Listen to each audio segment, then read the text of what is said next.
Welcome to Ray-ality TV. I'm Raymond Bakari. This episode is continuing my coverage of the growing field of candidates running to replace outgoing Congressman David Cicilline here in Rhode Island's 1st Congressional District. One of those candidates that's joining me today is Don Carlson, who is a renewable energy investor from Jamestown. Don, how are you today? I'm great, Ray. Thank you very much for having me today. Thanks for giving me your time for this. It's a pleasure to have you on. Why do you want to represent Rhode Island in Congress? I love the state. I grew up here and spent my childhood here, went to public schools, and my first job actually was scooping ice cream in a Newport creamery. So that was a pretty interesting introduction to the economic system in Rhode Island. And worked at Camp Yagu for a long time. I was really active in the Boy Scouts. And I'm really happy in Rhode Island. My whole life, I've lived away sometimes for different jobs. My whole life, Rhode Island has been home, and I tend to gravitate back here. So it feels good to represent this state. I know the folks of the state have some issues and some problems with the way government is being run right now and how government is performing for them and whether we're able to get the job done for them. So that's why I want to really represent Rhode Island in Congress, and I'm looking forward to making my home state proud.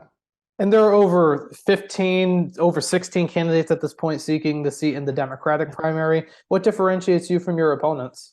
Oh, I think there's a lot that differentiates me. Principally, it's probably my experience.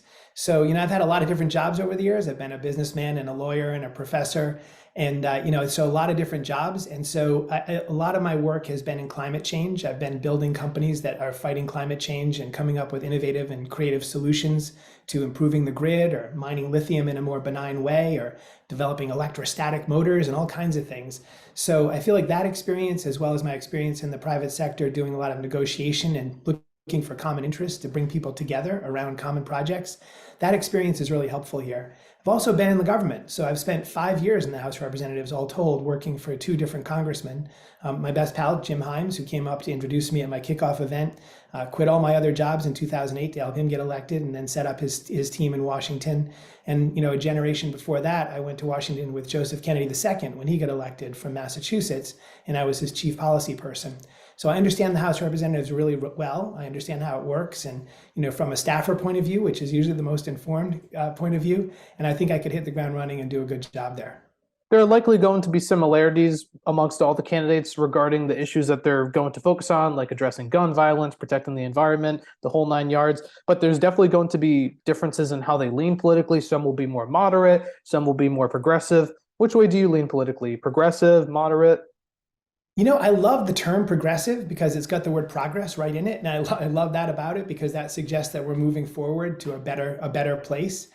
So I don't want to abandon the term progressive, but on the other hand, I don't really do the labels thing. I'm more about what works. And I love the idea of finding things that are working well and then building on that success. One of those things is Act on Climate in Rhode Island, which is really the result of a partnership, a unique and extraordinary partnership between the labor movement and the environmental movement. And organized labor and the environmental movement coming together is something that we've been dreaming about for years. It happened right here in Rhode Island, and they were able to get Act on Climate through the legislature and signed by the governor, which is a remarkable achievement. So I kind of love that idea, and I believe that building on that success is sort of a key to succeeding. Moving on to policies, in your campaign's policy platform section, you highlight the issue of our educational system. If elected to Congress, what measures would you support to improve our educational outcomes? It's a great question. I think education is the key to everything. It's really the ticket. When I was growing up, I had no hope in the world of going to an Ivy League school. That was beyond imagination even. And I was lucky enough to get an extraordinary scholarship that paid for 4 years of college and 3 years of law school and completely changed the trajectory of my life. So I have a whole different life story as a result of that scholarship. So to me, it's access to education and to giving young people the ability to run as far and as fast as they can to reach their full potential. Because that's when our society really benefits, is when every individual person is enabled to reach their full potential. That's when we prosper as a people. Now, how do you do that? There are a lot of great educational institutions out there already. I think we understand what makes education terrific. We know it takes resources. We know it takes a reallocation of resources so that your zip code doesn't determine your outcome. And we know it takes really great teachers. So I would say supporting teachers, making teaching into a more venerated and better paid position is a really important step at the lower levels of education. And as you go up, I think it's building on the success models that we know work really well in education and giving everyone universal access. As long as they can earn their way through and they can achieve what they need to achieve in school, they ought to be able to continue their dreams. During this conversation around education, you'll also hear proposals such as school choice or expanding the number of charter schools. Where do you stand on those kind of proposals? Listen, competition is a fundamental part of our society. I think Americans thrive in a competitive environment. So I think the fact that charter schools can introduce an element of innovation, creativity, competition is a really good thing. I was actually on the board of a charter school planting organization years ago in Harlem and Newark. And so we had several schools that we started up as part of a group called the Learning Project. So I do believe that, especially as a way of introducing innovative pedagogy, that is teaching styles, that's a really important mechanism. And so charter schools can often be a spur to innovation in the regular public schools. Keep in mind, charter schools are public schools. They're not private schools. They're funded by the public, and they're subject to public oversight and regulation. So they're not some enemy force that's out there somewhere. They're actually designed to give parents more choice in how to educate their children and what pedagogy to choose. So if you're a big fan of Montessori or International Baccalaureate or the Waldorf method for your kids, you ought to have that opportunity. How do you feel about the other ideas such as school choice? About school being able to choose which public school to go to within a given region, I think it's a great idea. Different schools offer different attractiveness. So my kids growing up were in a public school in Greenwich, and a magnet school opened in our neighborhood where you could apply to get into it. And they used an International Baccalaureate curriculum, which was a different style of teaching from the regular public schools. So a lot of us parents opted to go into a lottery to get into that school. Still a public school, not a charter school even, just a public school using a different methodology. And that worked really well for us because that method of teaching actually integrated really well with our family's values and our priorities and the way we think education should really work. So I'm a fan of school choice. Your platform section on your website also highlights the issue of climate change, which is a big one candidates are going to focus on in this primary. How would you approach this legislatively? Are we talking Green New Deal? The Green New Deal has a lot of great stuff in it, but that's actually more of a hypothetical thing. Just in the last Congress, the end of last Congress, President Biden's leadership led to the passage of the Inflation Reduction Act, which has a lot of things in it that are actually already law and ready to be implemented. So the next big challenge with climate change really is taking all those amazing programs in the Inflation Reduction Act. It's a weird name for an environmental bill, right? But taking all those amazing programs and actually getting them implemented, to me, that's something I would love to participate in as a member of Congress, is not passing new laws right now. I think we should take a break while the Republicans control the House of Representatives and instead focus on how do we enable the administration to effectively implement the laws we've just passed.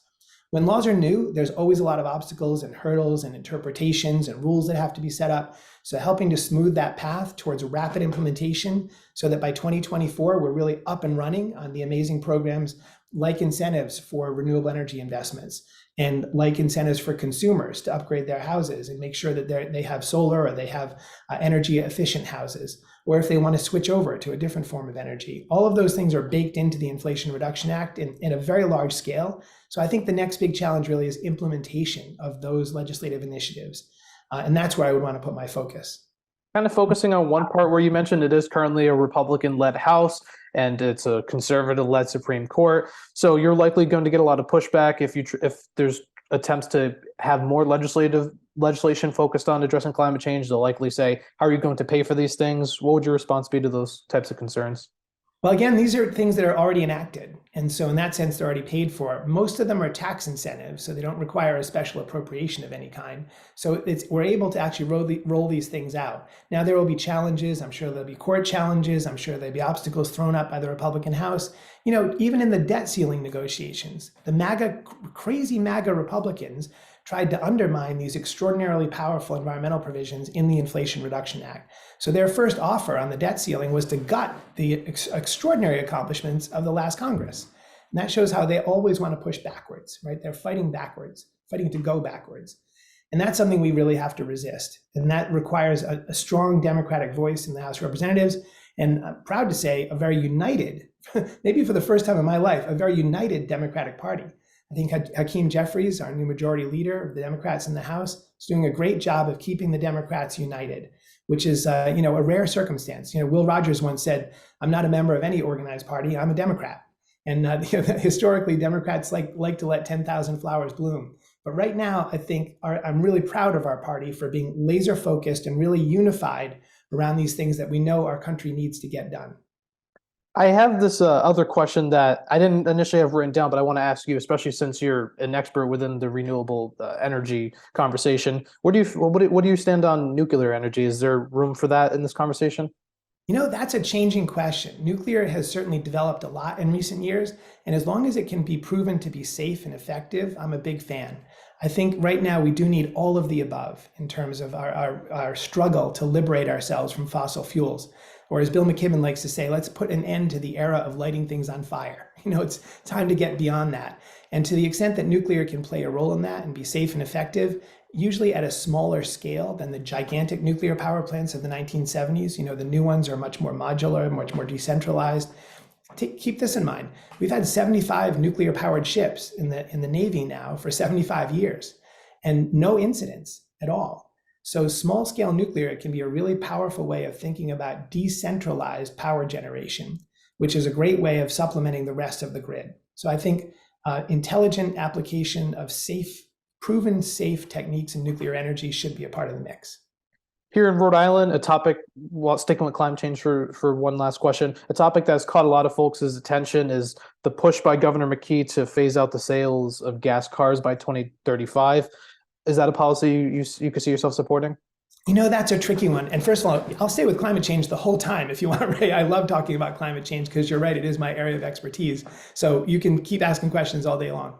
But on that one, I feel like you catch more flies with honey than with vinegar. And in this context, you do much better with positive incentives than you do with ham-fisted regulation. So the idea of banning, internal combustion engine cars is probably a non-starter, right? People like their cars, they want their choice. People don't like to feel restricted in that way. On the other hand, providing incentives for people to switch and to change and try something different and making those different alternatives more attractive is often a great way to get people to voluntarily change. And Americans like to be able to make their own choices. Like, we're a free people. We don't like to be told what to do, especially by the government. Some folks in Lexington Green sort of made that statement really clearly a long time ago. And so we like to be able to make our own choices. And I would rather see those positive incentives put in rather than the strong-armed regulation. We've seen, especially in the environmental arena, we've seen a lot more progress made. We conquered acid rain with positive incentives, a cap and trade program. We conquered chlorofluorocarbons with positive incentives. So I think a really good idea is to think about how you create positive incentives rather than strong command and control regulation. We don't need to use the Soviet style of government here, right? We can use the American style of government and count on incentives and the creativity of the free markets to solve our problems. Another big issue that candidates are going to focus on in this primary I want to talk to you about is the issue of reproductive rights. That's definitely going to be a big one, not only in this election, but even in 2024. Do you consider yourself pro-life or pro-choice? Oh, definitely pro-choice. A woman should have the final say and all the control over what happens with her own body. If you're elected, probably not in this term since it's a Republican-led House, but if the Democrats get it back in 2024, there might be a bill to codify Roe on the federal level. Would you support that? Absolutely, without question. I think that would be a great step forward. We lived under the strictures of Roe versus Wade for a long time, for 50 years, and we made a lot of progress, and we were able to help people achieve reproductive health and achieve their reproductive objectives really well for a really long time. And women had control over the choices that they make with their own bodies. And I think codifying that permanently in the law of the United States would be a big step forward. To take it a step further, I'm going to reference what we've done, what Rhode Island has passed recently, which is the EACA. To do something like that on the federal level would require the repealing of the Hyde Amendment. Where do you stand on that conversation? Oh, absolutely repeal the Hyde Amendment. That's been a pernicious part of our congressional debate for 45 years now, I think. And so repealing the Hyde Amendment would be a terrific idea. And listen, wherever you stand on the right to choose, it shouldn't be about how much money you have in your pocketbook. And that just shouldn't be the way the choice is determined. Rich people should not have more choice than poor people in that way. And so if we're going to allow people to make the choice to control their own reproductive health, everybody ought to have that right. And everybody ought to have the means and the access to health care to make that right effective. I have a couple of lightning round questions, shorter form, 1 to 2 sentences at the most. Would you support or oppose adding more Supreme Court justices to the Supreme Court? My campaign jokes that one-word questions are that my campaign is where one-word questions go to die. So I'm bad at one-word answers. On this one, look at the number 9 is not written in stone. It's not written in the Constitution. It would be perfectly appropriate to change the number of justices on the Supreme Court. And I think it should not be that every time one of them dies or retires, we go into a national paroxysm of anxiety over this kind of stuff. We really ought to be able to handle that more seamlessly. And that might be easier with more justices on the court. So you'd favor adding more if you're elected? Yes.